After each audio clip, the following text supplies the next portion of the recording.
If I had only forgotten future greatness and looked at the green things and the buildings and reached out to those around me and smelled the air and ignored the forms and the self-styled obligations and heard the rain on the roof and put my arms around my wife, and it's not too late. She may die before morning, but I have been with her for 4 years. There's no way I could be cheated if I didn't have her for another day. I didn't deserve her for 1 minute, God knows. And I may die before morning. What I must do is die now. I must accept the justice of death and the injustice of more life. I have had a good life, longer than many, better than most. Tony died when he was 20. I have had 32 years. I couldn't justify another day. I did not create myself. It is a gift. I am me. That is a miracle. I had no right to remain a single hour. Some remain a single minute. And yet I have had 32 years. Few consciously choose when they will die. I choose to accept death now. As of this moment, I give up my right to live, and I give up my right to her life. But it's morning, within my hands is another day to listen and love and walk and glory. I am here for another day. I think of those who aren't. What does it mean to be here? What does it mean to have friends? What does it mean to get dressed, to have a meal, to work? What does it mean to come home? What is the difference between the living and the dead? I sometimes wonder if the dead are not more present, more comfort, more here than most of the living. Today I want to do things to be doing them, not to be doing something else. I don't want to drive to get there, make love to have climaxes, or study to keep abreast. I don't want to do things to sell myself on myself.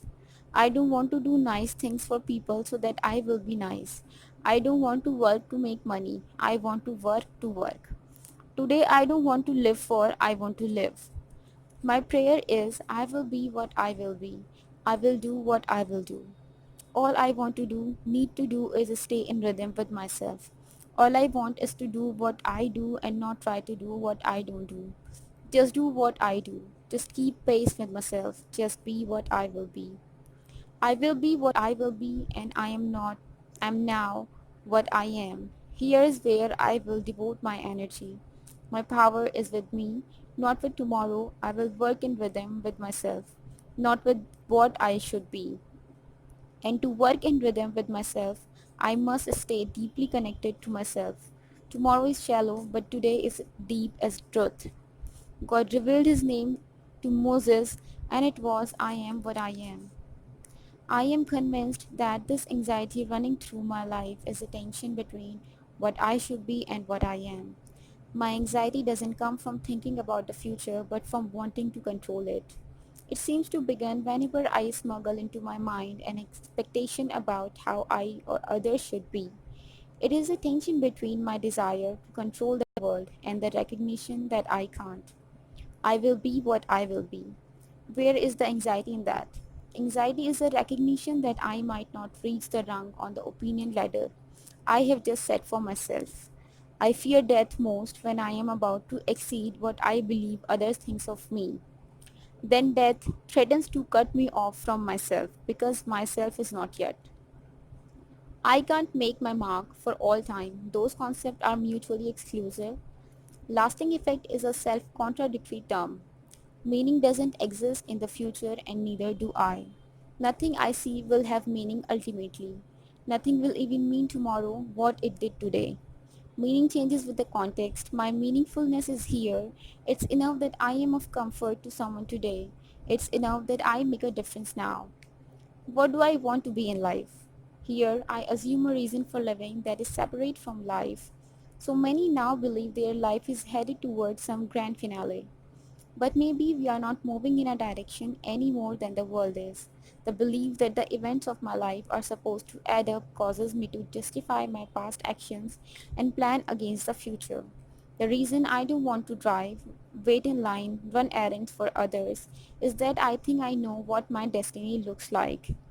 This trivial activity is therefore a waste of time because it doesn't contribute to the important work I must do before I die.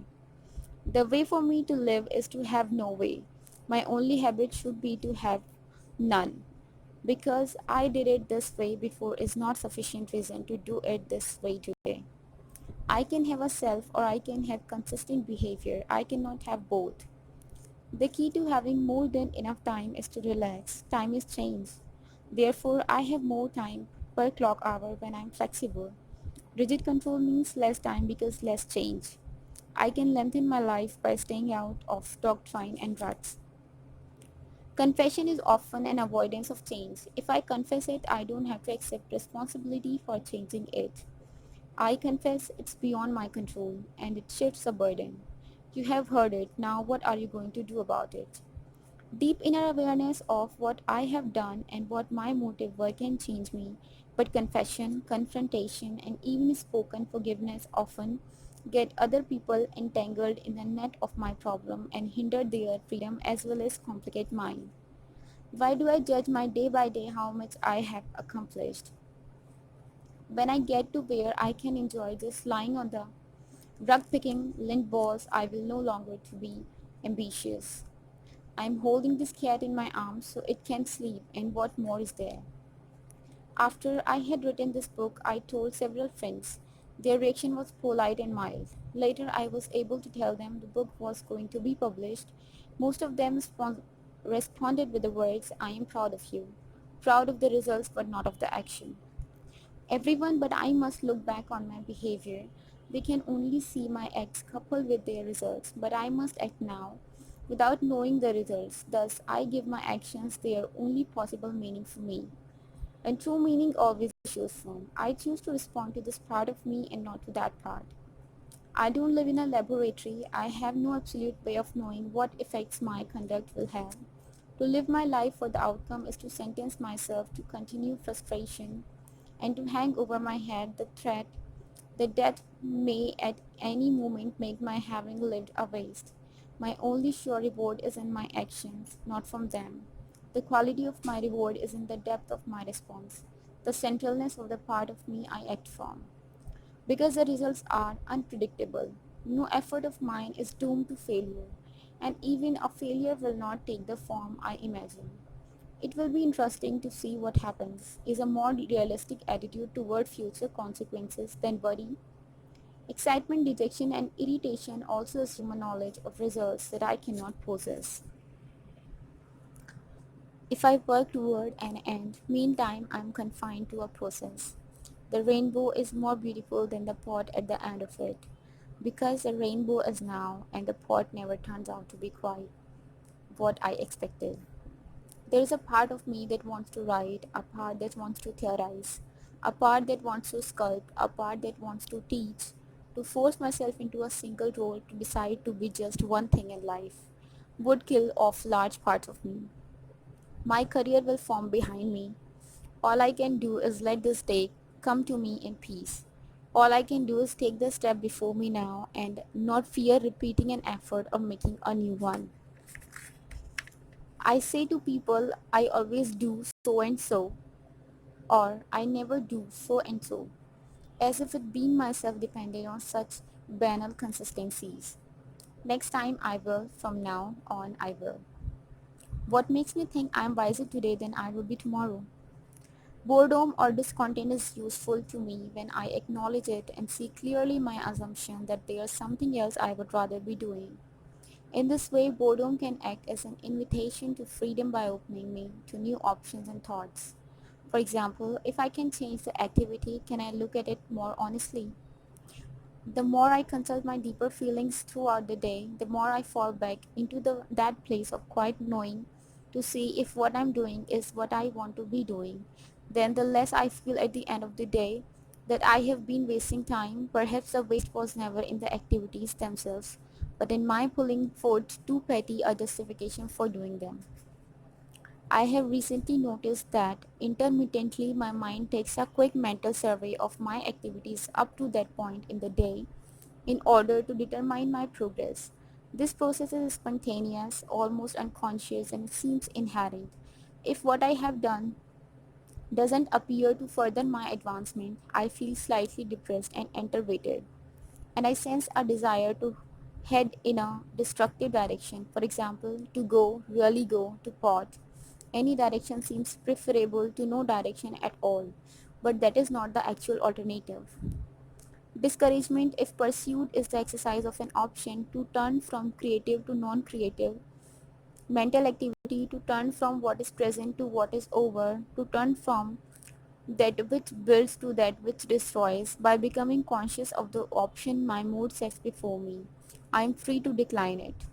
As I look back on my life, one of the most constant and powerful things I have experienced is the desire to be more than I am at the moment. An unwillingness to let my mind remain in the pettiness where it idles, a desire to increase the boundaries of the myself, a desire to feel more, learn more, express more, a desire to grow, improve, purify, expand. I used to interpret this inner push as meaning that there was someone things out there that I wanted to do or be or have, and I have spent too much of my life trying to find it. But now I know that this energy within me is seeking more than the mate or the profession or the religion, more even than pleasure or power or meaning. It is seeking more of me, or better, it is, thank God, releasing more of me. The past is over and the future is not yet. My desire must therefore be in and for the present. I want to lose 20 pounds, means at most that the immediate reality of my body and the way I picture myself conflict. Thinking that desires are for the future blocks me from accepting responsibility for my present focus on dissatisfaction, and may cause me to make unnecessary rules about tomorrow. Often my desires are based on images of what I think I want to be. I want to work out a theory of reality based on precognition. Is this a desire to do something today? If so, what? Regardless of the subject of the desire, what does it push me to do now? To drink, to turn away from Gale, to leave work early, this effect is what the desire is for. Perfectionism is slow death. Idols and ideals are based on the past. If everything were to turn out just as I would want it to, just as I would plan, I would never experience anything new. My life would be an endless repetition of stale successes. When I make a mistake, I experience something unexpected. I sometimes react to mistakes as if I have betrayed myself. My fear of them seems to arise from an assumption that I am potentially perfect and that if I can just be very careful, I will not fall from heaven. But a mistake is a declaration of the way I am now, a jolt to the expectations I have unconsciously set, a reminder I am not dealing with the facts. When I have listened to my mistake, I have grown. When I see I'm doing it wrong, a part of me wants to keep on doing it the same way, and even it starts looking for reasons to justify the continuation, and no one can tell me better, not even me. Guilt is a guide that will lead me whenever I choose to follow. It will raise its righteous banner and take me to the wasteland of my incompetence. Guilt is a voice that will speak whenever I choose to listen. It will mournfully address any subject but one, correcting the mistake. A sure way for me to have a disastrous experience is to do something because it will be good for me. The key to motivation is to look at how far I have come rather than how far I have to go. Just when I think I have learned the way to live, life changes and I am left the same as I began. The more things change, the more I am the same. It appears that my life is a constant irony of maturity and regression. But my sense of progress is based on the illusion that things out there are going to remain the same, and that at last I have gained a little control. But there will never be means to ends, only means. And I am means. I am what I started with. And when it is all over, I will be all that is left of me. If there is a me that curses and struggles, and a me that winks and walks in peace, do I have a choice of selves? There are occasions when I talk to a man who is riding high on some recent insight or triumph, and for the moment life probably seems to him to have no problems, but I just don't believe that most people are living the smooth, controlled, trouble-free existence that their careful countenances and blamed word suggests. Today never hands me the same thing twice, and I believe that for almost everyone else life is also a mixture of unsolved problems, ambiguous victories, and vague defeats. With very few moments of clear peace, I never do seem to quite get on top of it. My struggle with today is worthwhile, but it's a struggle nonetheless, and one that seems never to end. The payoff must be elsewhere, and I suspect that it's within that laughing heart that can surface so unexpectedly. Possibly the greatest crime we commit against each other is this daily show of normality. I have countless little conversations with a variety of people, and the impression that most of them give is that they don't have problems. Even complainers present themselves as victims. They don't suggest that they may be participating. They are all right, it's circumstances that are wrong. The comment, "don't mind him, he's got a problem," illustrates this universal attitude towards personal difficulty. The implication is that having a problem is a strange and avoidable weakness. When I come in repeated contact with this daily packet of normality, I begin to assume that I too deserve such a life, and I get annoyed with the present and look upon my difficulties as unjust. And because I assume there is something unnatural about my having a problem, I too attempt to present a problem-free appearance. I live from one tentative conclusion to the next, thinking each one is final. The only thing I know for sure is that I'm confused. What an absurd amount of energy I have been wasting all my life trying to figure out how things really are, when all the time they weren't. Do I really think there is anything more profoundly true about my interpretation of the situation now that I am wide awake in bed than there was when I was in the middle of it this afternoon? There are no absolutes for something so relative as a human life. There are no rules for something so gentle as a heart. For me, thinking seems to act at times as a defense mechanism, a way of avoiding some insight, a way of not looking at the situation. This is especially true during social encounters when I tend to lead with my head. My trouble is I analyze life instead of live it. A theory is a theory, not a reality. All that a theory can do is remind me of certain thoughts that were part of my reality then, a statement or a fact that is an emphasis. One way of looking at something, at worst it's a kind of myopia. A name is also just one way of seeing. I can't make a statement about a reality without omitting many other aspects that are also true. Even if it were possible to say everything, still I wouldn't have the reality. I would only have the words. In fact, what I see changes even as I describe it. When I outgrow my names and facts and theories, or when reality leaves them behind, something in me begins to die. If I don't continue on towards a broader way of seeing, one in which I look without categorizing, one in which I look not even for stillness but from stillness. I keep thinking I have to do something to shore up reality. Bill and Lee are over here. Just let the conversation take place. Don't push, don't hang on, lean back and let reality unfold. I constrict my vision and disregard my options when I pursue. I cannot receive from the unknown when I grasp. Nothing exists for me until I see it. There is little I can do about my feelings, but honesty removes the edge of pain from my wants. And awareness shows me that miraculously the universe continues to function without my worry. Eloquence is sometimes lyrical, sometimes powerful, but unless it includes love, unless a word scares the heart as well as the ear, it is a beauty that inspires but doesn't heal. Dishonest people believes in words rather than love. Anyone who inhabits himself cannot believe in objective thinking.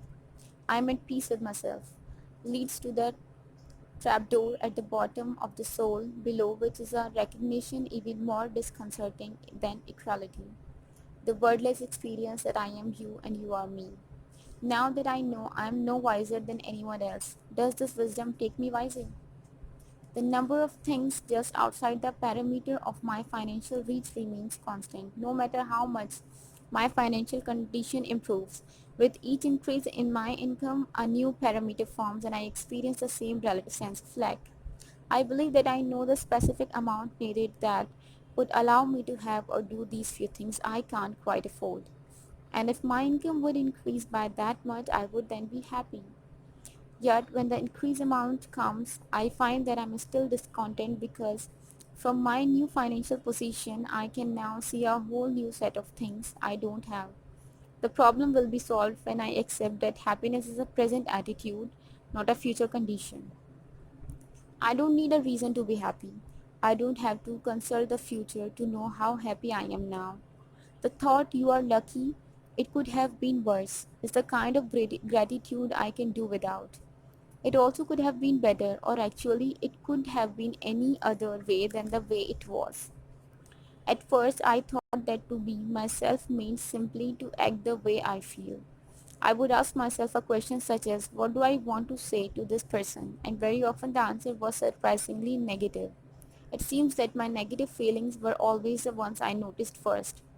Possibly because of their social unusualness, possibly because I feared having to act them out. However, as I continued practicing, I saw that below these were more positive feelings if I was still enough to look deeply. The more I attempted to be more me, the more me's I found there were. Now I understand that to be myself means consciously choosing which level of my feelings I am going to respond to, and recognizing that whatever I'm feeling, I'm always free to think carefully rather than carelessly about myself and those around me. When I'm careful about the thoughts I brood on, because thought precedes feeling, circumstances can no longer dictate my mood. But when I think carelessly, myself is lost in thought. When I made my first effort to be true to myself, I felt trapped in a self I didn't like. I thought I was stuck with the emotions I had, that I couldn't change them and shouldn't try to even if I could. I saw many selfish, cowardly, even cruel feelings that I didn't want, and yet believed that I had to express them if I were going to be myself. I was failing to see that expressing a feeling is how I am to others, not how I am to myself. Not wanting to express negative feelings is also a feeling, a part of me of, and if it is the greater part, I will be truer to myself by not expressing them. An emotion can be changed, but only to a different emotion. I'm always feeling something. Many times I have been mired in some tone of life that stretched endlessly on, and an emotion seemed preferable to the dominating one. I discovered that by manipulating circumstances, quitting a job, switching partners, turning against an organization, I could generate anger, infatuation, sadness, excitement, or some other dramatic change in my feelings. Yet I was still making my mind an effect of the world, that thereby remaining a victim. How can I begin unless I see where I'm starting from? I must take up my life as my life is now. Now I'm broke, supported by Gail, a dropout from pigeon psychology, overweight, disowned by both our families, because writing is not a real job, living in a noisy headquarterplex in the middle of the Barclay war zone. Today, this is my life. Will I keep waiting or will I start with what I have? Don't fight a fact, deal with it. Don't discard yourself, be more of it. The bully in me always bullies in the name of principle or in the name of rules. The bully in me acts quite reasonably and regrets that others must suffer as a consequence. This part of me is a coward. It hides behind what is right, so I won't have to admit my desire to hurt. I have to become concise of my desire to hurt before I can become conscious of my desire not to hurt. Most mistakes are corrected through increased awareness, which usually does not come without some discomfort. Most people believe that their greatest weakness is their greatest strength. They attack in others what they themselves do in a different form, and this pattern continues until they become fully conscious of it. To deliberately focus on my insensitivity, judgmentalness, dishonesty, and anger doesn't make me a more negative person, because the negativity was already there. Unless I feel within me the potential to commit any act committed by others, I can be controlled by these same urges. Once I recognize that I'm feeling them, yet consciously choose not to carry them out, I free myself from this possibility, provided I can also recognize that this is no sacrifice. At times I want to hurt or intimidate Moosewood. I especially feel this way when she covers. If I don't try to mentally sidestep these feelings and if I open my heart to everything else I feel about her, I play with her in a rough way she enjoys.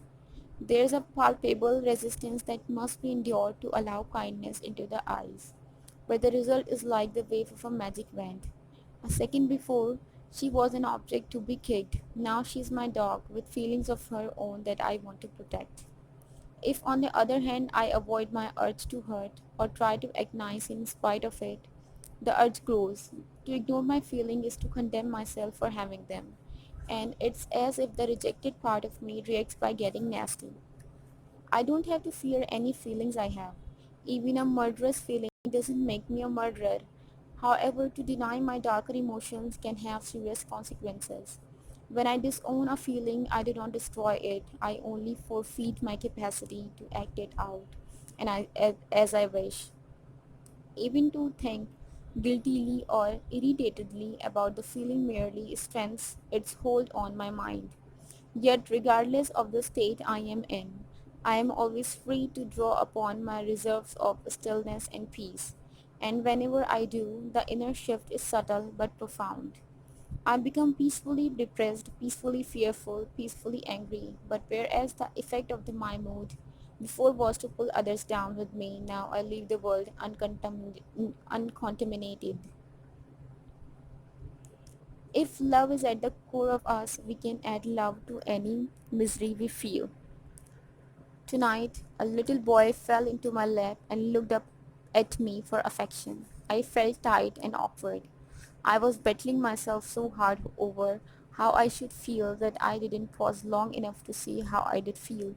Maybe the fear that more was expected of me than I had to give was groundless and love would have been there if I had only allowed myself to look. It's not that we fear the place of darkness, but that we don't think we are worth the effort to find the place of light. When Gail gets sick, I feel judgmental, then angry, then emotionally flat. I feel judgmental. She's making a demand I can't fulfill. I can't quite quickly fix things up. She's using up my precious time. She's making a messy situation. Then I get angry because I believe that I shouldn't be judgmental merely because someone is sick. Finally, I resign myself and my emotions shut down altogether. If in the middle of this I freeze the contents of my mind and look at them carefully, I see that these loveless reactions are on the surface and that on another level I have not gotten caught up in the same old patterns. It is hard for me to stay in contact with this quieter, gentler self and I lose sight of it immediately. If before seeing it clearly, I act more sympathetically than I feel. Self-free approach is a very interesting state. I have the illusion of doing something, however, it's not the process of self-reform. At first seems I have stopped at partial rather than complete acceptance of a fault. Forgiveness is the willingness to begin. Guilt is the love of staying stuck. Unless I accept my faults, I will unquestionably doubt my virtues. Both my body and my emotions were given to me, and it's as futile for me to condemn myself for feeling scared, insecure, or revengeful as it is for me to get mad at myself for the size of my feet. I am not responsible for my feelings, but for what I do with them. It's as useless for me to disgruntled over how I was just using my mind as it is for me to criticize myself for thoughts I had 10 years ago. Okay, that is what I just thought. Now this is what I'm thinking. You shouldn't feel that way. My emotions never arise for the limited reasons I think. I don't know what my body ought to be feeling because I'm not in a position to see every past experience and present influence from which they arise. My body has reasons of its own to be feeling the way it does, and all things considered which I cannot do it, couldn't be feeling any other way. And if I lack the grounds to feel guilty over my own emotions, how can I criticize yours? Don't condemn yourself for your feelings, not even for the condemnatory ones. Don't feel bad. But I do. I feel what I feel. I have two sets of emotions, one based on the past, which keep the world the same, the other raised only from the present, which is immune to my habitual interpretations, although Thought precedes emotions. Thoughts are frequently unconscious, and a given emotion is often the first clue I have as to how I have been using my mind. My past-based thoughts have a natural, random flow as to the feelings that follow. The mistake is to fixate on only one thought or interpretation because this instantly makes me a victim emotionally of what other people do and say. When I defend my emotions, I'm actually defending the lesser part of my mind. I was just asked to go somewhere. I said, I can't, I have to stay home. Dear sick. Clearly, I wasn't accepting responsibility for my actions. Next time, I want to be more honest and state that I do what I do because I want to do it. I notice that I sometimes think I ought to do so and so. In order to hide from my desire to do it, if I have to do it, I don't have to admit that I want to or look at my motive for why I want to. The injunction to be unselfish refers to one sense of self. I certainly knows what it's like to be preoccupied and uncaring, yet I am also conscious of a deep desire to treat others' feeling as my own.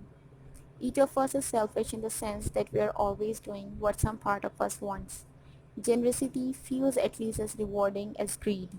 Selfishness is neither good nor bad. It depends on the way we are selfish as to whether it nourishes or injures. One kind of lie that I tell pops out in conversation and takes me by surprise. It alerts me to the areas where I feel inadequate and could be more accepting of myself. Sometimes I like to correct these lies on the spot, and when I do, contrary to what might be expected, most people do not think less of me. Another kind of lie begins when I believe I can foresee the consequences of sometimes I have done. I start having fantasies about how I'm going to explain things, and if these go unobserved, they tend to convince a part of me, my mind, that things happen more advantageously than they did, and I end up telling a lie. Half believing it to be true, if I become aware of these fantasies, I can do something that interrupts the pattern. I can get very clear about what did happen and what I would say. If I wanted to be truthful, just doing that much often takes a persistent effort. Afterwards, however, I usually want to tell the truth. And if not, I can now see what response would feel least like self-betrayal. To lie is to consciously communicate a false impression, and this can be done with words that are literally correct. What I want are words that reflect my heart, not my cleverness. The fantasies that I have in reaction to something that just happened often express how I would like to feel rather than how I do feel. Here's this man I'm afraid of, and I fantasize a part of very tough person when actually I feel weak in relation to him. Do I want to actualize myself? Okay, the actuality is I'm afraid of him. When the examine my fantasize for the values they express, I'm surprised at the pettiness. The until part of the mind travels from one trivial issue to another, avoiding the present and avoiding love. I don't think the answer is to try to reform it. Rather, it's to stop taking it seriously, taking it so seriously. It's just a soap opera playing in another room, the voice rising, falling, now filled with deceit. Now horror, now outrage, now reason. Its effects on me is minimal as long as I don't try to make out the words. When I'm afraid, whether physically, socially, or financially, I do not have to choose between following the dictates of the fear or reacting against them. Fear is neither an intelligence I wish to lead me nor a sin I wish to flee. It is a great churning of thought caused by the object of thought, and only stillness can see past it. However, it is not the fearful thoughts themselves that must be stilled, but thoughts containing a stillness that must be brought into focus. The mind lives in what it sees. The imagery of picturing what size container would be needed to hold the fear, or of describing where in the body the fear is located, are effective because they are ways of putting agitation into the context of stillness, of putting the lesser into the greater. Fear is a static that prevents me from hearing my intuition. Anxiety, fear, panic is running away mentally, not physically. There is something over there in the corner of my mind, some thoughts, some image that I don't want to look at. Fear is based on the belief that I'm safer not seeing, like a child closing its eyes as the ball comes towards it. Awareness is the first step to freeing the mind. I must not only hear the fear out but question it closely as to the answer it is suggesting. Just as with the nightmare, most fears will fall by the weight of their own nonsense once they are bluntly seen. If there were no love-based feelings and our only choices were among the feelings that separate, jealousy, discouragement, fear, anger, discontent, lethargy, greed, etc., there would be no question that each was more appropriate in one set of circumstances than another. It's better to drive a car with fear than with lethargy. It's better to defend a child against a dog with anger than with discouragement. And it probably causes others less pain to dress or groom oneself with a little anxiety than with indifference. However, any feeling that makes me betray my own heart can have only temporary value. Fear, for example, urges me to act before I know what my deeper feelings are. Fear of what I am eating causes me to boil down my food. Fear of displeasing others causes me to speak too quickly. I feel less a person when I have acted in these unconscious ways. I want to be aware of what others expect but not despoticized by it. If I defiantly choose the opposite, I'm still being controlled, whether I'm driving, caring for a child, eating, dressing, or conversing. I want to act out of respect for myself and the feeling of others. The way to be most helpful to others is for me to do the thing that right now would be most helpful to me. The ancient wisdom to give is to receive is actually interpreted as giving first to others, yet love sends warmth in all directions. And if giving is receiving, receiving must also be giving. The real question is what can be truly given. I'm not interested so much in what I do with my hands or words as what I do with my heart. I want to live from the inside out, not from the outside in. Most words evolve as a description of the separated realities of the external world, hence their inadequacy to describe the one gentle reality within us all. Wanting to do something is a desire, not a sentence. When I decide what I want, I translate my desire into a sentence and then follow the sentence. I take the desire out of my heart and put it into my ego. Asking yourself, what should I do, brings to mind my habitual answers to that question. It brings in what the voices from my past would want me to do, and it ignores the fact that there are probably no adequate words to describe where my heart is leading me this instant. The configuration of most situations implies, through tradition, a corresponding emotion. We look at all we have to do and feel overwhelmed. Our spouse flirt and we feel jealous. Someone takes the parking place we are backing into the and we feel enraged. We are not invited and we feel slighted. Added to traditional interpretations are countless other factors dictating how we should feel. The habitual responses we picked up from our parents, the mood we are in at the time, the attitudes of the other people involved, the religious or ethical tradition we learned as a child.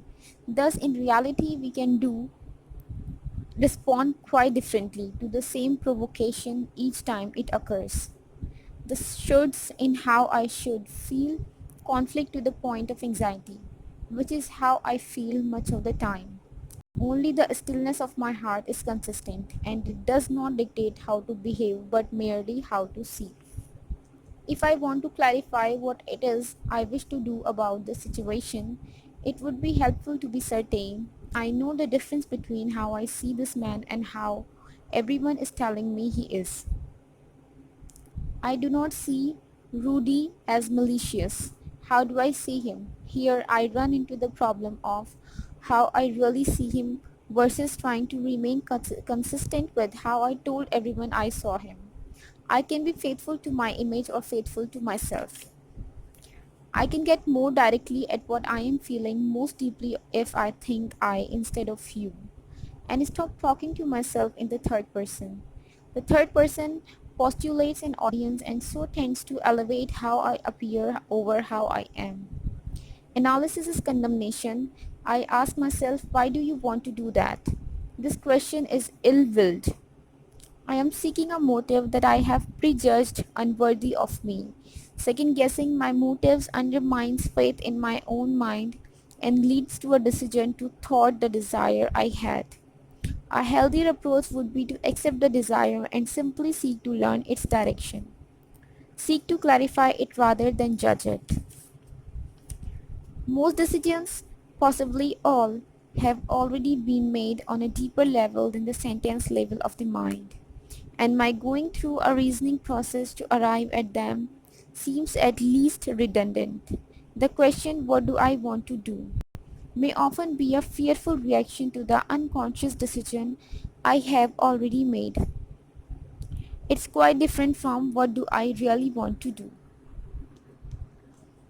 or what I really feeling. These questions acknowledge that at any given moment I'm experiencing a variety of thoughts and emotions, and that what I want is the state which is most central to me. If I can experience that, then what to do will be obvious and probably will follow naturally. If I feel angry, I don't have to ask what I want to do, because on the level of the anger, the decision already is placed to make someone feel guilty. And on the level of my core, if I feel love, the decision is already made to act without harming. The question, therefore, is not what to do, but where within me am I looking. Sometimes the only way for me to discover what I want to do is to go ahead and do something. Then when I start to act, my feeling begin to clarify. This much, however, is certain. When I act from fear or when I act from condemnation, the results contain a disturbance. Being myself includes taking risk with myself, taking risk on a new behavior, trying new things, thinking and being, so I can come to know how it feels to walk hand in hand with myself. If the desire to write is not accompanied by actual writing, then the desire is not to write. Standing before the refrigerator, if I have to ask myself if I'm hungry, I'm not. Someone asked, would you like to do so and so? A picture forms in my mind, and as I look at it, it is appealing or unappealing, and I say yes, I would, or no, I won't. Yet this picture is not precognitive. It is a composite of past experiences that will be more or less unlike the coming event. There is no way to know which future course to best, because there is no way to foresee all those my decision will affect and how it will affect them. And to attempt to force my mind to reach certainly only assures that it will not. Yet it's always possible to know what I believe would be best, because belief is found is in the present. My task, therefore, is not to see my way through, but merely to discover my deepest preference. I experience something in my life that is so tangible that I'm puzzled there is no word for it. Others I have talked to also experience it, some more strongly than I. It is a feeling of now is the time to do it. Often when I am asked why I haven't done something, the answer is I haven't gotten this go ahead. The astronauts receive a signal that comes close to describing it. All systems are go, but they at least can tell you where it's coming from. My intuitive sense of the natural right thing to do under the circumstances, when I am quiet enough to hear it, seems somehow to take future circumstances into consideration. I feel do this, and it is only afterwards that I see the sense of it. The sense, however, is not in everything working out the way I would like, but in always receiving an efficient and needed lesson in increased awareness. To listen to my intuition is to identify with my entire awareness, to be my entire experience and not just my conscious perception. My total awareness synthesizes into a calm sense of direction that is above reason. It is only when my attention becomes fixated that I act like an unknowing part rather than a knowing whole. When I favor my conscious perception over my total awareness, I can no longer hear the guiding rhythm of one whole reality. Calmness accompanies the whole, fear accompanies the part, intuition looks beyond the latest object of my concern to see the stillness of all outcomes. It is sometimes said that each of us is ultimately alone. That idea is compelling not because of the birth and death, because so often our moments alone seem more true, more real. The word God only begins to have meaning for me when I'm alone, or if not alone, so at one time with another, that there is no sense of a competing reality. God has no meaning for me in a discussion. I don't think religion is an attainable subject for the intellect. I can only believe when I'm not talking about it. I need solitude like I need food and rest, and like eating and resting. Solitude is most healing when it fits the rhythm of my needs. A rigidly scheduled aloneness doesn't nourish me. Solitude is perhaps a misnomer. To me, being alone means togetherness, the recoming together of myself and nature, of myself and being, the reuniting of myself with all other selves. Solitude especially means putting the parts of my mind back together, unifying the pieces of myself scattered by anger and fear until I can once again see that the little things are little and the big things are big. When I was religious at times, I got very confusing results when I tried to rely continuously on my intuition to guide me. This suggests to me now that I should use my intuition when it feels appropriate, use meditation when it feels appropriate, use reasoning when it seems natural, and so forth. It is absurdly contradictory to believe I must always rely on my intuition because I have reasoned out that this is best. The tools of the mind can be wrongly used, but the mind possesses no wrong tools. For the last week, I have been playing a game. I have been trying to predict what I would be doing in 5 minutes or in 2 minutes. I have found that no matter how hard I try, I am more often wrong than right. And when I'm right, it's obvious that this outcome has been reached so precariously that the results seem accidental. I have also been struck with the radical difference between my fantasy about the future and the actual experience. My prediction is at most a vague picturing of a category of activity, whereas the experience itself is made up of mood, thoughts, bodily sensations, detailed perception, etc., none of which is exactly like what I have experienced before. I have discovered that when I am conscious of the radical unpredictability of the future, even the immediate future, I find it impossible to be discontent. Discontent seems to be a false concept of time. It leans on my expectation that what is to come will be the same old thing. I cannot expect imminent change and remain judgmental of the present. I am noticing that when I'm bored, I think I'm tired of my surroundings, but I'm really tired of my thoughts. It is trite, repetitious, unobserved thinking that is producing the discontent.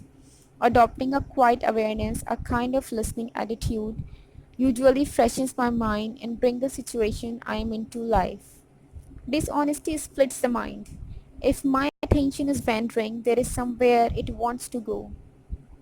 So obviously it does not want to be there. I'm holding it in the name of some self-imposed duty.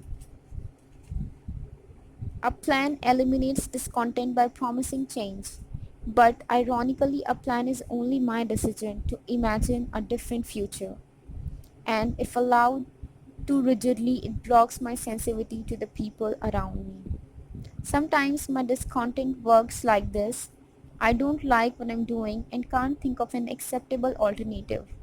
My mind fantasizes one unsatisfactory plan after another, and my discontent deepens. When this happens, I find it helpful to suspend my efforts to decide. Believing that my intellect alone must choose makes my body into an object and splits me. If I pause and become very aware of the flow of feelings inside me, I presently sense an impulse from more deeply within quietly directing me what to do.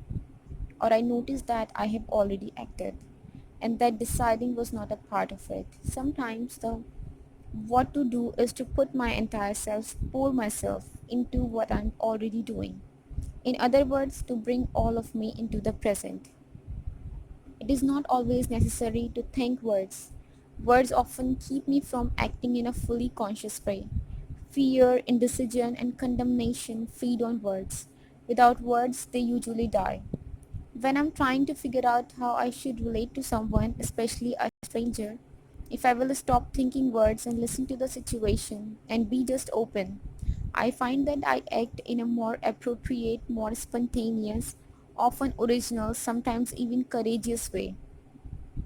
Words are at times good for calling the mind back, but they are distracting when I need to respond to the present. It is 9:58 and it is now. Tomorrow at 3 it will be now. On my deathbed it will be still now. Since it will always be now, learning to respond to now is the only thing there is to learn. When I'm critical of another person, when I see his behavior as a fault, my attitude includes these feelings. I think of him as one thing instead of having my penny parts. I dislike him, I just can't understand his action. I think he knows better. And I think he has a choice. If I feel this way, I am in reality seeing my own self-condemnation. Fault means failure to meet a standard. Whose? Mine. Another person's behavior is bad or understandable according to my experience with myself. My feeling of censor means that if I had acted that way, I would think of myself as selfish, opinionated, immature, etc. A part of me wants to act that way or thinks of myself as acting that way and condemns this. If I could see clearly why I also behave like that or want to and was no longer attacking myself for it, I won't be critical of this person now. I am getting upset because there is something in me I don't understand and haven't yet accepted. Forgiveness lifts my curse on myself so that I no longer see it projected on another. Simply because they had not paid all their rent, Lawson tried to have Mac and Laurie charged with a felony. I feel disgust for him. I consider him a devious weakling. He seems like something that should be stabbed on. But if he had shot them, what would I have felt? Probably not anger, but a gangster in my place might have felt anger. If Lawson had cannibalized them, I would not have felt anger at all, but shock, amazement, and possibly even a kind of pity for him. The principle seems to be it's a fault if I am also capable of, a disease if I'm not. If I feel disapproval of someone, if I find myself ignoring or turning away from someone in a group, I am probably avoiding in myself what this person represents that I believe is true about me. If something you do rankles me, I can know that. However differently you choose to express it, your fault is my fault too. The criticism that hurts the most is the one that echoes my own self-condemnation. I have two principal ways of discovering the areas where I fail to see myself. The first is acknowledging the qualities in others that irritate me.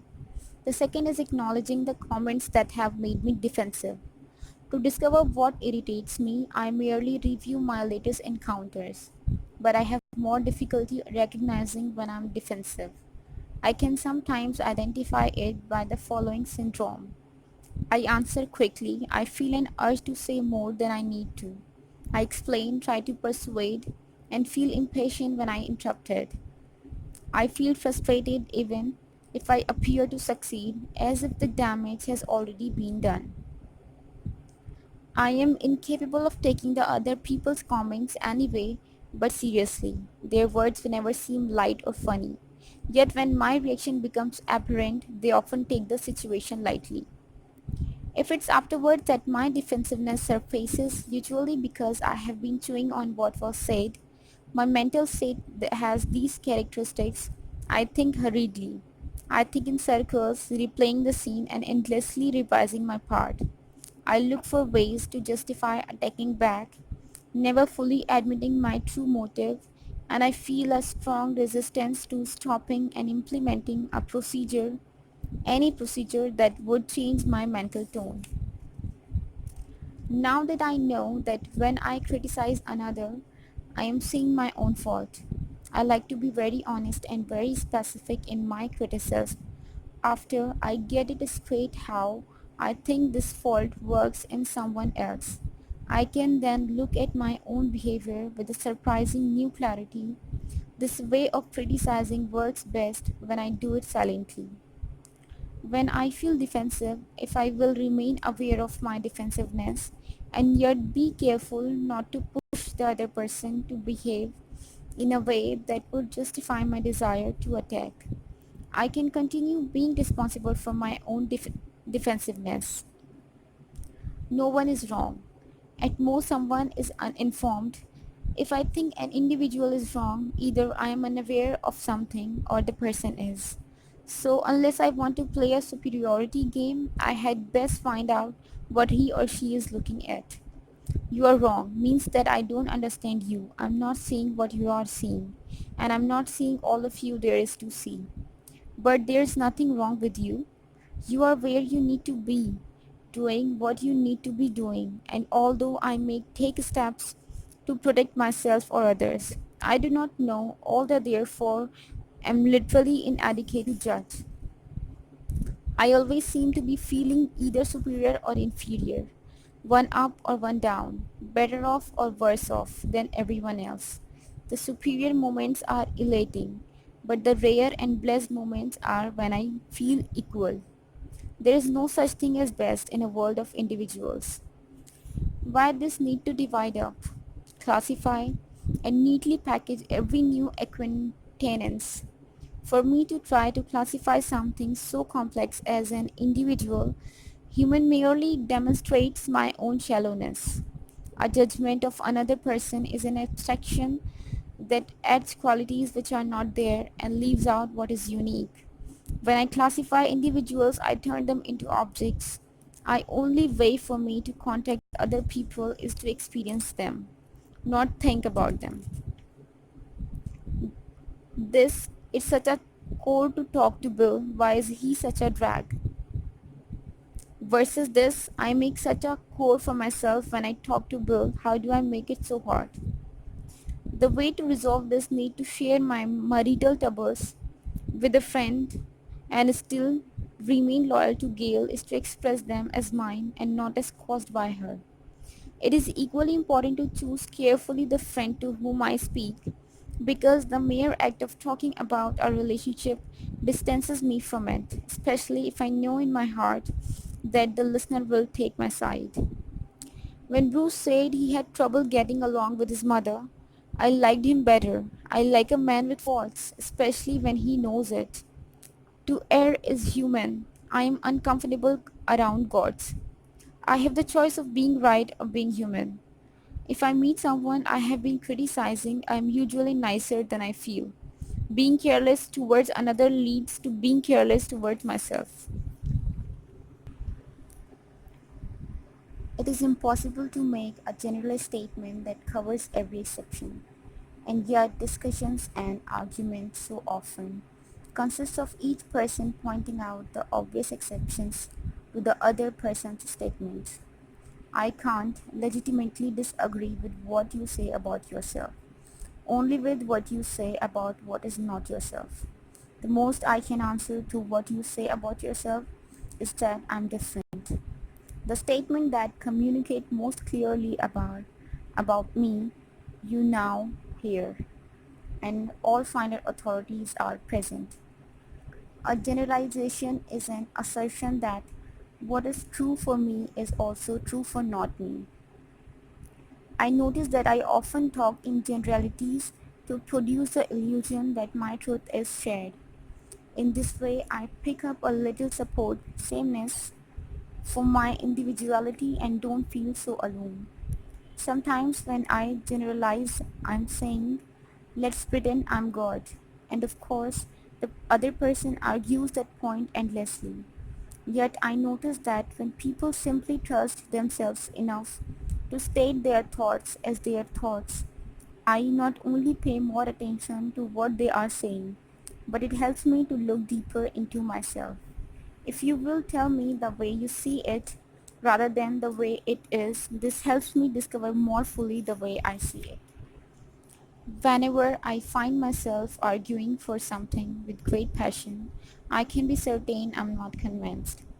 I find it almost impossible to make a strong declarative statement in conversation without feeling little nagging doubts and reservations. I agree and I disagree are impossible states of mind. No two people can think exactly alike or antithetically. Sometimes I say I agree because I want to avoid an encounter. Sometimes I just want to get the other person to shut up. I usually say I disagree when I want to exhibit myself. There is an important difference between telling myself how I experience another person and adding arguments to support the correctness of my view. My feelings about another do not require a case. I don't notice them deductively. When someone disagrees with me, I do not have to immediately start revising what I just said. People don't want me to always agree with them. They can sense this is phony. They can sense I'm trying to control them. I'm agreeing with them to make them like me. They feel, I don't want to exist to like you. I don't exist to like you. I don't exist to like, but I do exist to love. Contrary to liking, love demands nothing in return. When I'm feeling small, negative feedback seems better than none. I would rather have a person hate me than overlook me. As long as I'm hated, I make a difference. Hunting, throwing stones at wildlife, buying exotic pets, picking flowers, criticizing prominent people may at times be an attempt to make contact with, even identifying with that which seems free and beautiful and so frightfully unlike us. When people criticize me, I'm not any less because of that. It is not a criticism of me, but critical thinking from them. They are expressing their thoughts and feelings, not my being. Before, I thought I was actually fighting for my own self-worth. That is why I so desperately wanted people to like me. I thought their liking me was a comment on me, but it was a comment on them. The question I could ask myself after receiving criticism is, does this statement give me any insight into myself? Not, is it true? If I say that's true, those words really mean. I think about myself in the same way. No one is in a position to know whether or not it is true. A criticism is at best a description of the immediate past. It doesn't describe the future course of a life.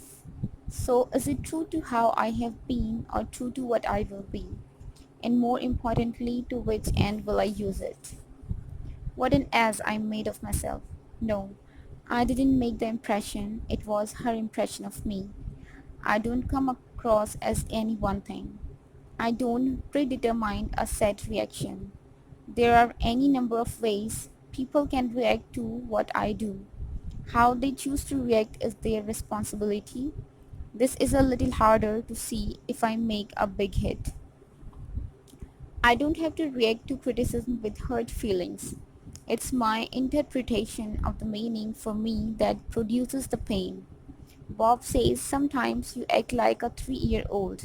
Or Esther says you sound like a preacher. What meaning do these comments have for me?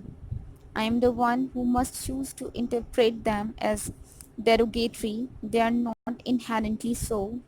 I am the one who must make the connection and call it bad. I believe that if I were more fully conscious and acceptant of the way I am, and I were more familiar with how I am at heart, I would not feel so criticized or complimented by people's word, but would be confident to judge their accuracy for myself. Insecurity can mean lack of self-knowledge. I'm not secure with myself. I can't rely on myself. I don't know how I operate. I'm insecure to the degree I keep parts of myself hidden from myself. Or insecurity can mean I know how I operate, but don't think it's good enough. When I find myself mentally rehearsing how I should act, how I should present myself, this shows that I lack respect for the way I am. I can't be trusted to be perfect, and so I have to make rules. Otherwise, I just might slip and be a human being. The need to build myself up is probably what makes me fall, etc. Talk excessively. The fear that I'm not much prompts me because there have been times in the past when the right words have wowed people. If I can just say the right words, these people will like me. Bragging is a half hidden, matter of fact rehearsal of the past accomplishments which I usually slip into the conversation under the false pretenses as opposed to the excited sharing of some recent recognition or achievement with a friend. But even with friends, I notice that it's kinder to be very intuitive as to whether the news will be happily received before I say it. Last night, I started using swear words with Bill when I thought I was sounding nicer than I felt. Evidently, I want to swear in order to become more real. Or is it to sound more real? When I swear, I'm being something rather than saying something. Profanity fixes the other person's attention on my words rather than my thoughts. It could be that if I were not afraid to just be myself, I would be naturally funny. It could be that a humorous response does flick through my mind, but fear of what people might think if I just blurted out my thoughts kills it. True humor is fun. It doesn't put down, kid or mock. It makes people feel wonderful, not separate, different, and cut off. True humor has beneath it in the understanding that we are all in this together. My saying and results from my need to answer immediately, to speak without any break, as if taking time to know what I want to say were embarrassing. Interpreting the pause is their problem. If I feel compelled to answer every question, I am the one compelling me. Maybe I would better not talk anymore. He may be tired of listening to me, but I'm talking because I want to, because it's doing something for me, not because it's doing something for him. So the question is, do I want to talk some more? If I want to stop talking out of kindness, that decision is not forced on me, but is also my responsibility. I want to say something to this person, but the fear comes. I would better not. She may misunderstand, she may be in a hurry. Ad infinitum, these fears are not based on the present situation. They are based on the past, and I don't have to be governed by what once went wrong. The two of us are standing here in the present. What is the situation now? There is something about compliments that scares me. Part of the reason may be that I'm afraid of getting something that can be subsequently taken away. I put myself in the hands of other people if I let my emotions lean on their statements. Another reason I am being put on the spot and now must watch what I do to keep them thinking this way about me.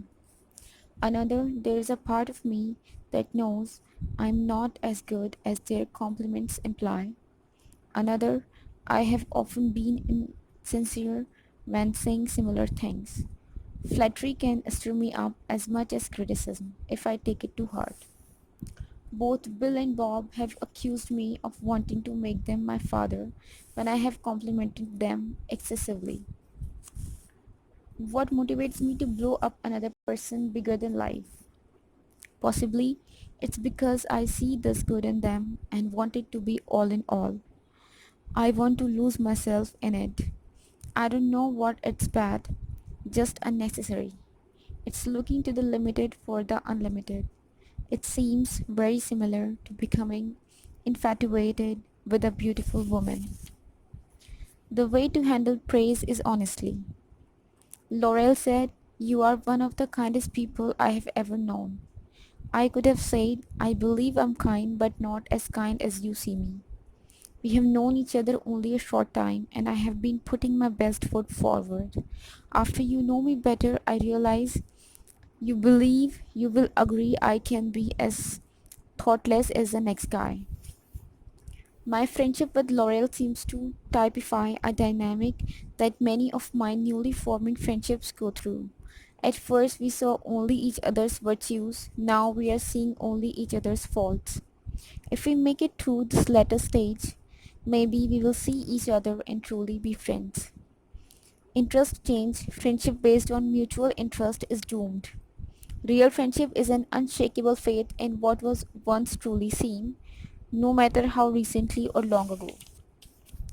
Sometimes my contacts with people, even people I'm close to, are frustrating. Afterwards, I feel dissatisfied or sad or even slightly irritated, as if I have been wasting time. Surely these feelings must arise from a thwarting of my expectations. I go wanting something from the person and do not get it. Things I might want: approval, help, fun, entertainment, escape from boredom, recognition, love, sex, justification. If I went wanting to be a friend rather than to have one, my want could not be frustrated. If I need your approval, I can't see you. I need approval, but now that I'm no longer a child, I don't have to get it from any one individual. Dislike is a function of need. I want something from you that you don't provide, and so I dislike that condition and call you bad. The squirrel who lives behind our cabin becomes furious whenever I empty the garbage. I don't need his approval, and his anger amuses me. But he were my pet and I needed his cooperation, then this same anger would irritate me. I don't dislike a stone unless it's in my path, or a cloud unless it rains on me. If I feel in need of something from you, then I hear your words only as yes, no, maybe, or irritatingly off the subject. I cannot appreciate you as you are and cannot begin to see the world as you see it.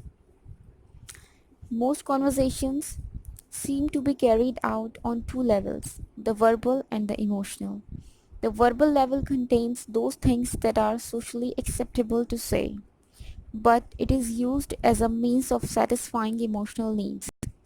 Yesterday, a friend related something that someone had done to her.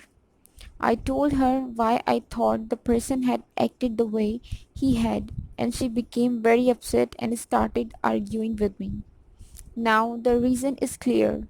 I had been listening to her words and had paid no attention to her feelings. Her words had described how terribly this other person had treated her, but her emotions had been saying, "Please understand how I felt. Please accept my feeling the way I did."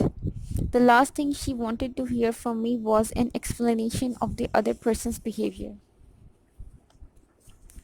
I talk because I feel, and I talk to you because I want you to know how I feel.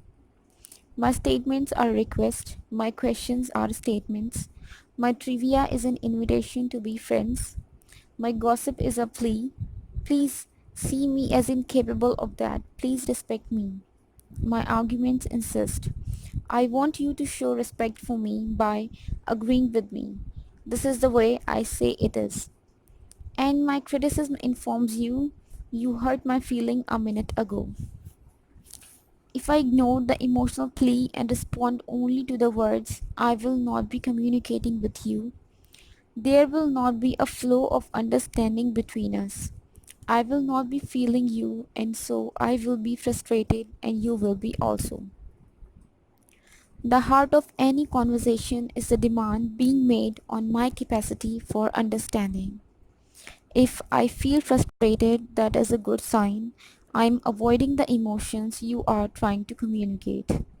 I have not paused long enough to ask, what do you really want from me? I don't want to listen to just what you say. I want to feel what you mean. I won't hold your hand to your words. Deep emotions are often expressed in irrational words. I want you to be able to say anything.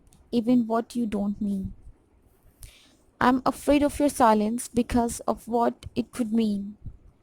Perhaps it means you are getting bored or losing interest or making up your own mind about me without my guidance. I believe that as long as I keep you talking, I can know what you are thinking. But silence can also mean confidence and mutual respect. Silence can mean live and let live. The appreciation that I am I and you are you. This silence is an affirmation that we are already together. As two people, words can mean that I want to make you into a friend, and silence can mean that I accept your already being one. My experience indicates that blunt honesty with my feelings gives me greater empathy with other feelings. My feelings appear to be a truer register of another person's feeling than my intellect. To better get at what is going on in him, sometimes ask myself not what is happening in him, but what do I feel is happening in him. In order to see more clearly what he is feeling, I at times have to stop listening to what he is saying and what I am thinking and look inside myself. Then, if I speak from this feeling within and tell him what I understand him to be saying, he will usually set me straight if I have not got it right. I must do these things in order to communicate, become aware of you, discover you. Make you aware of me, uncover myself. Be ready to change during our conversation and be willing to reveal my changes to you. For communication to have meaning, it must have a life. It must transcend you and me and become us. If I truly communicate, I see in you a life that is not me and partake of it, and you see and partake of me. In a small way, we then grow out of our old selves and become something new. To have this kind of sharing, I cannot enter a conversation clutching myself. I must enter it with loose boundaries. I must give myself to the relationship and be willing to be what grows out of it. Talking at and talking about appear to be communication but are not. Gail and I talk about when we go over to another couple's house, and all evening the only thing said is yes and isn't so. As if the rule were to quickly find something outside ourselves to talk about that we all can agree is terrible. The only personal comments are made while we are driving home. Two ways I have to talking at other people instead of with them are talking in order to seduce them into thinking I am right, and talking in order to sound right to myself. Last night, I suddenly realized that each of us was wasting much energy trying to relate what we wanted to say to what the last person just said. A funny should. I see now that I was not always honest when I did this. Often I could not tell what connection had been made inside me that resulted in my wanting to say what I did. So I would manufacture a relationship to the discussion in order to be able to tell everyone a good reason for my wanting to talk. The reason was simply that I wanted to. I want to say such and such. Not what you said raises this question.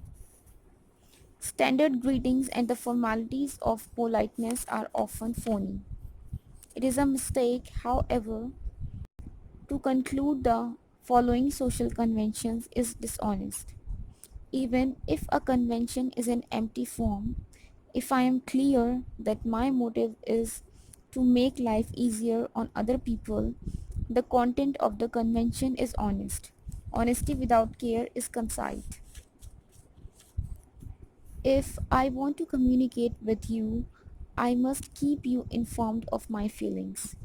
A question often hides my feelings. It's sometimes my attempt to discover your position before I reveal mine. Or it may hide a criticism I don't want to risk stating. If I ask you, why do you say that? Or is that what you really think? I show you little of what I am feeling. Instead, I put you on the defensive without making clear what it is in me I want you to respond to. The more abstract the question you ask me, are you really happy? Do you love mankind, your country, God? The more impossible I find it is for me to get in touch with any feeling at all. I experience the feeling that make me want to open my mouth and speak, not as questions but as demands. My words spring from my emotions and my emotions are declarative, not interrogative. Even my feeling of curiosity is a statement of what I want. You ought to means I want you to, so why not say so? When I say you should, I avoid committing myself. I am referring you to some supposedly objective standard and saying that circumstances or decency or whatever dictates that you do this while I pretend to stay out of it. If I make you aware of all that I feel, your reaction might give me much needed information about myself or at least about us. Let's not get personal.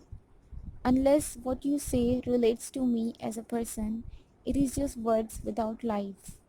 But let's not just get personal about each other. Let's get personal about ourselves.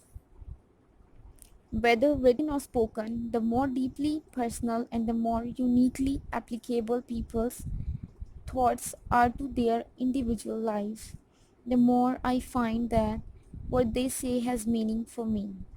There is usually more meat for me in a writer's journals than in his or her essays. Many people think they are acting the way they feel when they tell someone off. Someone is critical of me and I answer by calling him an SOB. My feeling is not that he is an SOB. My feeling is that he has hurt me. You have hurt me, my feelings, and now I want to hurt yours. Launching a verbal attack covers my feeling of being hurt with an appearance of strength. I get angry when I think someone has changed me in a way that I am helpless to do anything about. I get angry at Gail when she asks me to do something if I sense that in refusing to do what she asks, I will demonstrate that I am not the way I like to think of myself. Is there a healthy anger? When I defend myself against an assault designed to destroy me, that is healthy. When I attack people because they remind me of a rejected part of myself, try to stamp out that image and throw away their feelings along with me, that is unhealthy. One response affirms and builds, the other judges and tears down. Why can I easily get angry at Gail and not even feel it towards my boss, who constantly abusing me? I must be afraid of losing something and so turn on myself to undercut the aggression. He berates me and I immediately start seeing truth in his criticism and so become the only weapon that can harm me. Self-doubt forsakes power. Self-betrayal forsakes the soul. I have thought that my strength would come in responding to him, but it will come in renouncing what I am doing to myself. This healthy assertion springs from self-respect and unites me. It tells me what I am and affirms my right to be it fully. My power is in my willingness to be conscious. to be seen, and to be empathetically myself. I may lose a job, a friend, or my reputation, but I lose everything I am when I fail to act from what is at the core of me. I am glad Gail trusts me in a relationship enough to be able to occasionally blow up at me. Our marriage used to suffer from arguments that were too short. Now we argue long enough to find out what the argument is about. An argument is always about what has been made more important than the relationship. I get along with people a lot better when I recognize that no one ever feels exactly the same about me or anyone else from one moment to the next. And likewise, it is self defeating to believe I must love anyone all of the time. Esther may dislike me from time to time, and I want to respect that by not trying to quickly change her feeling as if they were wrong. The heart loves, but moods have no loyalty. Moods should be heard, but never danced to. If, if we do not exist as real people, if we are not deeply ourselves, then our relationship cannot be real. All I want is for you to accept me as I am.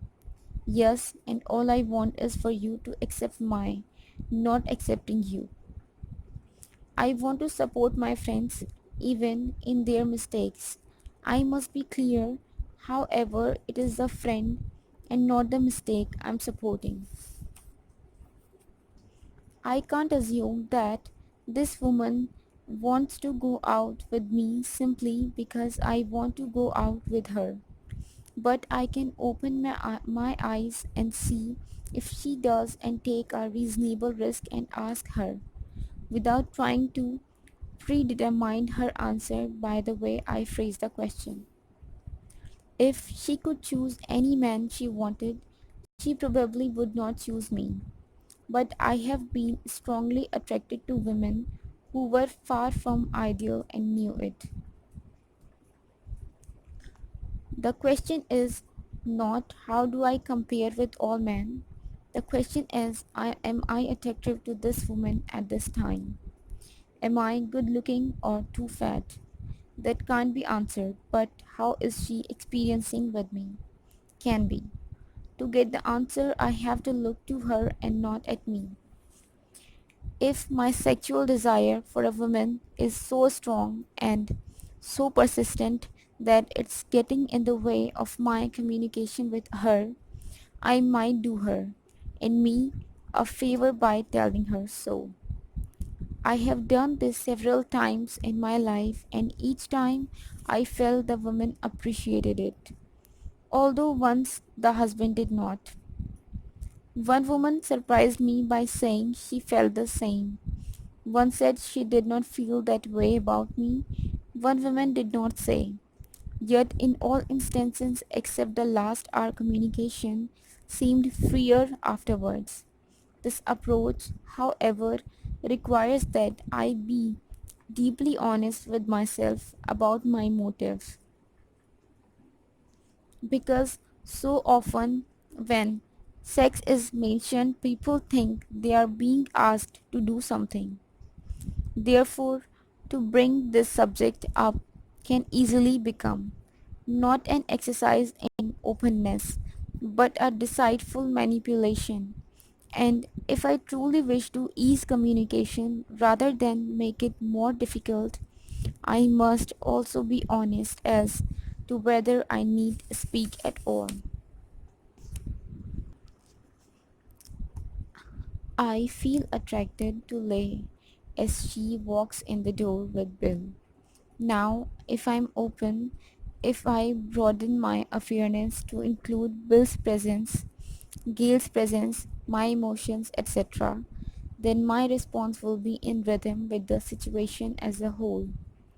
It is only when I am mentally myopic that my actions become excessive or narrow. Feelings may demand action, but they do not require it. I am free to choose what my body represents. To act out doesn't get it out. In fact, acting it out often reinforces the emotion and imprints it more deeply on my mind. One thing only is predictable about emotions: they will change. I don't have to honor every passing feeling as if an opportunity for self fulfillment were actually slipping from my grasp. I don't like the way I acted toward Alice. I was experiencing her as a very attractive woman, and yet the whole time I acted like a polite eunuch. When I feel my maleness sexually, I want to consciously decide whether to act it out. When being an asexual nice guy is a pretense, it is also self-betrayal. A decision can come from strength or self-doubt. I see now that I want every act to be a self-affirming choice. You say you just want to be my friend. I know that you mean you want to relate to my mind, but not to my body. I can understand that and not will ask you to relate to me in a way that you don't want, or talk to me about subjects you find uncomfortable. But likewise, I refuse to castrate myself for you by pretending not to have the feelings I have. If you want me as your friend, you will have to accept my penis along with me. What is the difference between I want food and I want sex? Consent. Let's say I want sex with a woman. If she doesn't want sex with me and I allow myself to accept this fact completely, then I will probably no longer want her in that way either. But I doubt it. I just can't write her off. It's not that. It's that I can't admit my uselessness to her. I can't bear to be written out of her life. All I want is to be loved. Wanting to be loved, to be lovable, is not really a desire for how I want to be, but for how I want others to be. I need your heart and your eyes and your ears and your touch and your words. I want you to see me and hear me and feel me and speak to me and love me. But by giving what I want, I realize that I have what I thought I lacked before. Several months ago, I discovered that I was interpreting a particular sensation in my abdomen as hunger, which, when I tried listening more closely, turned out to be tension. When I was in Berkeley, I experienced very strong sensations which I interpreted as a desire for sex. Later, I became close friends with several women but did not have sex with them, and these feelings lessened. I concluded that the feelings were more a desire for companionship than sex partners. Now I'm in the mountains and I'm alone much of the time, and the feelings have gone altogether, almost. It is equally logical for me to assume that in Barclay what I really felt was a need for solitude. The mistake I have been making is interpreting a sensation and assigning it a name: tension, fear, loneliness. This makes it autonomous and independent force that influences me. In actuality, feelings tend to follow interpretation and are as varied as thoughts, whereas a quiet mind takes form as a quiet body. I don't feel I want, I feel I lack, I decide I want. So that I will not think I'm controlled by a seemingly mindless body. I am more careful now before making the jump from I feel too I must have. If I pause and listen closely to the feeling, I can often hear the thought behind it. And thoughts are easier for me to question than feelings because I know who is thinking them. Cloaked in physical form, an emotion seems to possess a certain distance and sensitivity, whereas a thought is more easily laughed at, corrected, or replaced once it is plainly seen. While I'm worrying about what you think of me, I'm not open to you. I'm not letting you in. In fact, I'm not letting you exist as a person. I am making you my mirror. While I'm concerned with what you are thinking about me, I'm not even thinking about you. I choose to use my own mind. I do not need your mind. I want to experience you, listen to you, not to myself. I have already heard everything I had to say. You are what is novel about this conversation. In order to see, I have to be willing to be seen. If a man takes off his sunglasses, I can hear him better. As long as I'm giving you things, even love, I don't have to notice you. I don't care what people think. That is perhaps the most dishonest sentence I say to myself. Do I say it because I want to believe I don't care or merely to give that appearance? And why is the appearance of not caring any better than vanity? What matters is not the caring but the way that I care. Spending all mornings in front of the bathroom mirror is not really caring what people think. It is in fact an unwillingness to let people think. The attention I give to what I wear, the length of my hair, how much I weigh, etc., is designed to control what people will think. If I would spend half the time preparing my mind that I do preparing my body, perhaps I would have the ease that my affecting appearance is supposed to produce for me. I used to dislike social functions to the point that I considered myself a sincere misanthrope. What I didn't realize was that I hated having to shield myself, the hard and unpleasant work of acting without acknowledging it. Now that I feel freer to let myself alone and allow others to like or dislike me as they choose, I have lost much of this aversion. A stimulus can be used any way I decide.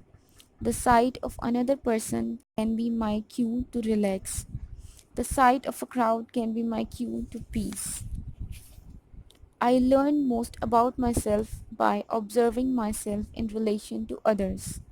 When I examine myself by myself, I am actually examining the results of a previous encounter. Perceptions are not of things but of relationships. Nothing, including me, exists by itself. This is an illusion of words. I am a relationship ever expanding. I walk down the street and the guy waiting for the bus, who has been waiting there for God knows how long, suddenly finds something more interesting to look at than a live human being. I do the same. Do I avoid looking a stranger in the eyes because I don't want to make him uncomfortable, or do I turn my eyes so he can't look into me? Is there a way of seeing that doesn't need eyes? Is there a way of touching that doesn't need hands? Is there a way of loving that is beyond words and time spent, beyond prescribed greetings and reciprocity? If there is, I'm ready for it now. Something within me will not let me rest with the bad opinion of another person. Dislike is for me an unpleasant sensation. It distresses me to hear someone criticize another person, and I feel uneasy when I join in. Hatred seems to be its own punishment, but something in me rejoices in a newfound appreciation. As an act of faith, as a response to something that feels very deep in me, I believe this about other human beings, regardless of their present mood, which I wish to respect. They want to be my friend for no other reason than I'm also human. They want to feel love for me and want me to feel love for them. Deep within them, they want to be close to me and to all living things. This faith does not require that I do anything overt. It requires only that I not forget. One thing has become quite clear: all acquaintances are passing. Therefore, I want to make the most of every contact. I want to quickly get close to the people I meet because my experience has shown we won't be together long. People in cars passing by my car, people walking past me on the street, someone leaving a shop as I enter, Gail coming through the door from work, Willie getting his mail as I get mine, and with each one of these little brushings against these encounters, big and small, I leave something behind. If I can feel what I pick up from them, certainly on some level they can feel my state also. What then is the trail behind me composed of? Does not this gift to the world by its very enormity outweigh all others? How much do I really love people? If I had been cut off from people for 20 or 30 years, totally cut off, I would love to hear the yelling upstairs, the screaming of the children, the barking dog, the loud music. I would not want it all shut off as I want to sleep, but would savor it even as I dozed off. I am one with nature, so often means wanting to get away from humans. If loving to be in the country and the woods is being one with nature, then loving to be in the city and the mall is being one with people. I love people when I love them for being people and not for being young or old or beautiful or hip. I wish I could love what humanity has built just because humanity has built it. Streets, power lines, buildings, cars. It's easy to love nature. Why? I have been taught that God made trees, but is that all God made? Art, grace, melody, beauty are a way of looking. Why isn't traffic music to me and music noise? Love unites the part with the whole. Love unites me with the world and with myself. My life work could be will be love. Love is the universe complete. Detachment is the universe divided. Detachment divides me from myself and from others. Love is the vision that can see all as one and one as all. I and my Father are one. Is there but one reality and one truth? Love shows me where all minds and essences unite. How do I get love? I have it. I must drop my definitions of love. Love is not saying nice things to people or smiling or doing good deeds. Love is love. Don't strive for love, be it. All my life I have made it complicated, but it is so simple. I love when I love, and when I love, I am myself. There is a certain beauty in poverty, loss, and desolation. There is a certain strength and grandeur in suffering. Grays, storms, ruins, age are powerful subjects for a painting. Even a dump heap can evoke admiration. When I look at the world gently, when I look at others the way I have sometimes sensed that something looks at me, I become a friend and there is no higher calling. It is not that there are no accidents, evil, deformity, pettiness, hatred. It's that there is a broader view. Evil exists in the part, perfection exists in the whole. Sin is seen nearsightedly, and I can choose this broader view, not that I always will, but I always can. Ideas are clean. They soar in the Sarene supernal. I can take them out and look at them. They fit in books, they lead me down that narrow way, and in the morning they are there. Ideas are straight. But the world is round, and a messy mortal is my friend. Come walk with me in the mud.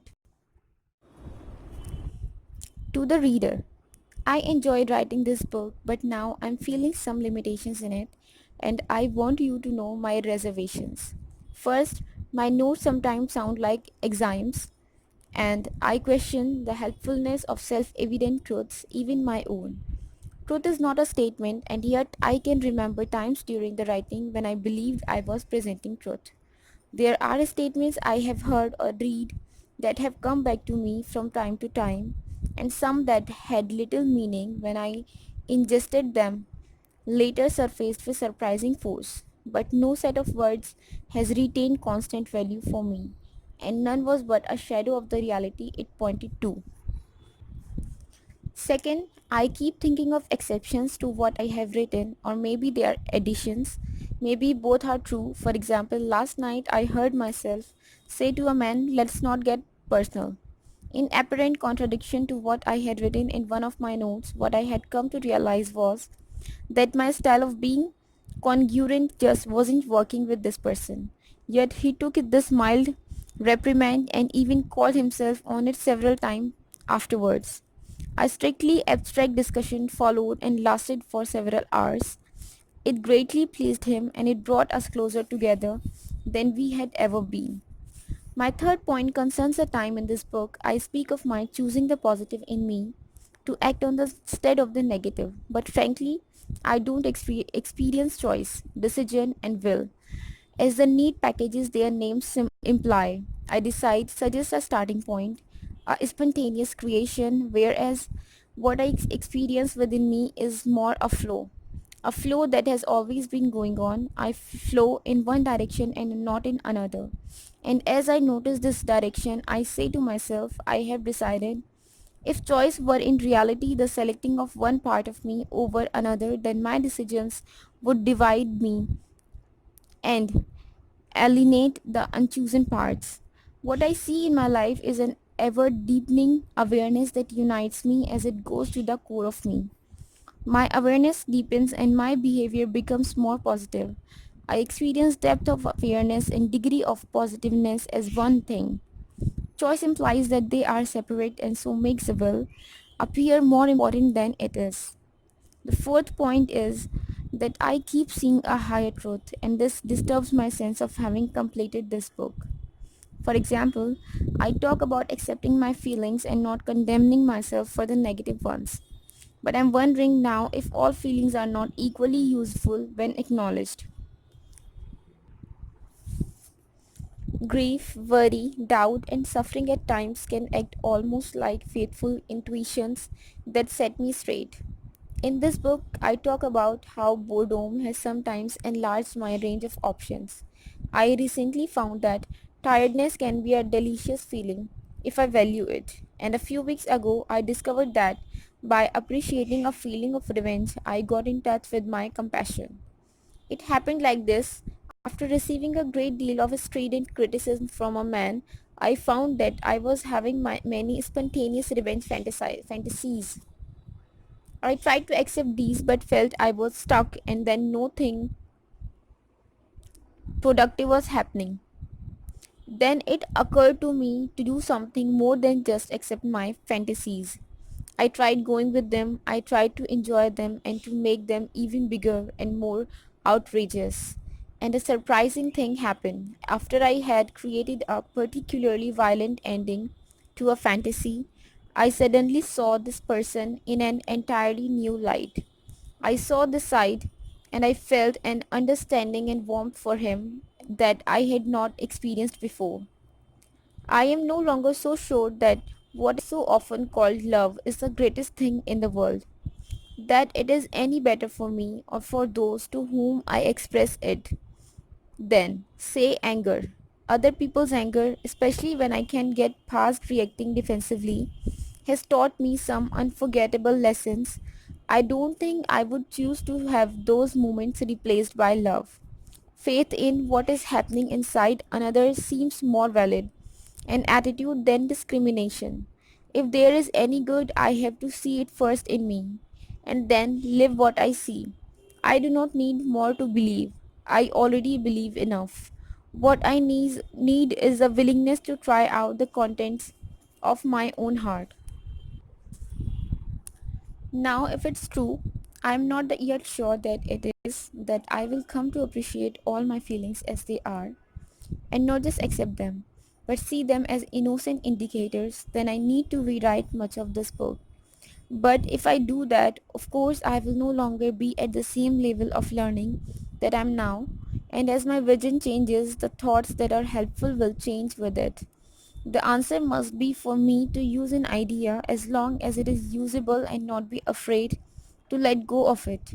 When it has served its purpose, thoughts and books, sometimes great religions and certain people, provide me with a broader view, but then I feel a familiar homesickness and I know that the time has come for me to move on, taking them with me but no longer stopping at the boundary of their words. The fifth point I want to make is that the writing in this book is an expression of insights on my current problems. As I write, I am in a state of learning, becoming, arriving, and not in a state of knowing and having arrived. I write about communication because I find it hard to talk to people. I write about my sexual desires because I'm learning to cope with them. Therefore, what I have here is of necessity imperfect and healthy, a grasping for knowledge but not knowledge. I notice that I sometimes use superlatives to impress a new discovery on me, like a child beating his head to get it through his thick skull. I sometimes use generalizations in the same way, or sometimes to broaden the hegemony of my truth, or sometimes to convince you, to cause you to accept my truth for years, and thereby gain the illusion of expanding myself. Often, writing serves the same purpose for me as arguing, a testing to see if the ideas can bear scrutiny, but at times it goes even further and is a cry for us to be done with ideas and no peace. The last point I want to make is crucial to the understanding of this book. I have seen honesty or being real act sometimes like a new religion, a new form of self justification, a new perfectionism, or even a perverse new snobbery. I experienced this recently when I found myself arguing against someone else's sense of truth on the grounds that his truth was imposed by an outside authority, whereas I knew all that truth must come from within. I was in effect shouting down his throat, "You shouldn't be telling me what I should be, or I won't accept your not believing in acceptance." I also sense that I am misusing the idea of honesty whenever I discover myself anxiously weighing my words and actions. That is, whenever I am being very careful to be real, when I do this, I am only playing a new role. The role of the real person calculation does not enter into being real. Concern with appearances doesn't enter into it. Being real is more a process of letting go than it is the effort of becoming. I don't really have to become myself, although at times it feels this way. I already am what I am, and that is both the simplest and the hardest thing for me to realize.